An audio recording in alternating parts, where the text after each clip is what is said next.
السلام علیکم ورحمۃ اللہ وبرکاتہ۔ دوستو، آپ سن رہے ہیں راشد رضا وائز سیرت النبی صلی اللہ علیہ وسلم، باب نمبر 61۔ آپ نے سماعت کیا کس طرح مسلمانوں نے کفار مشرکین سے جنگ کی، اور حضرت حمزہ رضی اللہ تعالیٰ ان کی لاش جب آپ صلی اللہ علیہ وسلم نے دیکھی تو آپ کس طرح روئے۔ اس طرح روئے کہ آپ کو اس طرح روتے ہوئے کبھی کسی نے نہیں دیکھا۔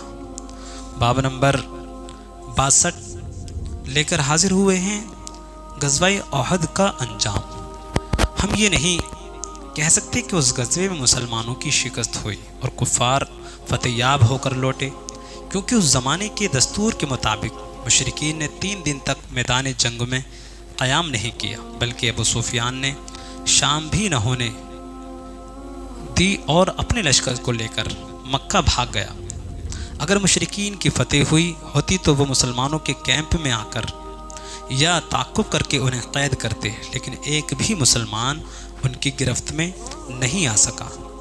دوسری طرف مدینہ خالی چند قدم پر پڑا تھا، لیکن مشرکین کی ہمت نہیں ہوئی کہ وہ مدینے میں جا کر لوٹ کھسوٹ کریں اور مال غنیمت حاصل کریں، بلکہ جنگ کے تیسرے راؤنڈ کے بغیر وہ مکہ کے لیے چل پڑے۔ اس میں بھی کوئی شک نہیں کہ لڑائی کے دوران دوسرے راؤنڈ میں انہوں نے مسلمانوں کو کافی نقصان پہنچایا، اور اس میں راؤنڈ میں برتری اپنی ہی طرف رہی، لیکن مشرکین نے تیسرے راؤنڈ کی لڑائی لڑے بغیر مسلمانوں کو ان کے کیمپ میں چھوڑ کر مکہ کا رخ کر لیا۔ اس لیے ہم جنگ احد کے انجام کو غیر فیصلہ کن انجام سے تعبیر کر سکتے ہیں۔ اللہ رب العزت کی طرف سے اس معرکے کے متعلق سورہ آل عمران کی 60 آیتیں نازل ہوئیں اور جنگ کے ایک ایک مرحلے پر روشنی ڈالی گئی۔ منافقین کی حقیقت کھل کر سامنے آ گئی اور مسلمانوں کو صاف سمجھ میں آ گیا کہ ان کے اپنے گھروں میں ہی دشمن موجود ہیں۔ اس سے مسلمان اپنے دشمنوں سے نمٹنے کے لیے مستعد رہنے لگے۔ یہ بھی معلوم ہوا کہ نبی اکرم صلی اللہ علیہ وسلم کے حکم کو نظر انداز کرنے کا انجام بہت برا ہوا۔ اگر پہاڑی پر تعینات تیر اندازوں نے نبی پاک صلی اللہ علیہ وسلم کے حکم کی نافرمانی نہ کی ہوتی تو فتح کی ہوئی جنگ غیر فیصلہ کن انجام تک نہیں پہنچتی اور مسلمانوں کا اتنا زبردست خسارہ نہیں ہوتا۔ علماء اکرام کا کہنا ہے کہ جنگ احد اور اس کے اندر مسلمانوں کو پیش آنے والے نقصان میں بڑی عظیم ربانی حکمتیں تھیں اور بہت سے فوائد بھی تھے۔ اس میں ایک حکمت یہ بھی تھی کہ کبھی کبھی مدد پہنچنے میں تاخیر سے انسان میں خاکساری پیدا ہوتی ہے اور غرور تکبر ختم ہو جاتا ہے۔ چنانچہ جنگ احد میں جب مسلمان غموں اور مصیبتوں سے دوچار ہوئے تو انہوں نے صبر سے کام لیا، اور اللہ صبر کرنے والوں کے ساتھ ہوتا ہے۔ نصف رمضان المبارک کے قریب حضرت امام حسن بن علی کرم اللہ وجہ الکریم پیدا ہوئے۔ مسلمانوں پر جنگ احد کا اثر۔ غزوہ بدر کے بعد مسلمانوں کی جو شہرت اور رعب و دبدبہ غیر مسلمانوں پر قائم ہوا تھا، غزوہ احد کی ناکامی کے بعد اس کا بہت برا اثر پڑا۔ مدینے پر ہر 4 جانب سے خطرات منڈ لانے لگے۔ یہود، منافقین اور بدوؤں نے کھل کر بغاوت مسلمانوں کے خلاف شروع کر دی۔ غزوہ احد کے ابھی 2 مہینے بھی نہیں گزر پائے تھے کہ بنو اسد نے مدینے پر چھاپہ مارنے کی تیاری شروع کر دی۔ جب اس کی خبر رسول اللہ کو ہوئی تو آپ نے حضرت ابو سلمہ رضی اللہ عنہ کی سربراہی میں 150 مسلمانوں کا ایک دستہ بھیجا، جس نے اچانک بنو اسد پر حملہ کر دیا اور وہ بھاگ کھڑے ہوئے۔ مسلمانوں نے ان کے اونٹ اور بکریوں پر قبضہ کر لیا اور مال غنیمت کے ساتھ مدینہ لوٹے۔ یہ محرم 4 کا واقعہ ہے۔ پھر محرم ہی میں آپ کو خبر ملی کہ خالد بن سفیان ہذلی مسلمانوں پر حملہ کی تیاری کر رہا ہے۔ آپ نے عبداللہ بن انیس رضی اللہ عنہ کو اس کے خلاف کارروائی کرنے کے لیے روانہ فرمایا۔ عبداللہ بن انیس رضی اللہ عنہ نے خالد کو قتل کر کے اس کا سر آپ کی خدمت میں حاضر کیا۔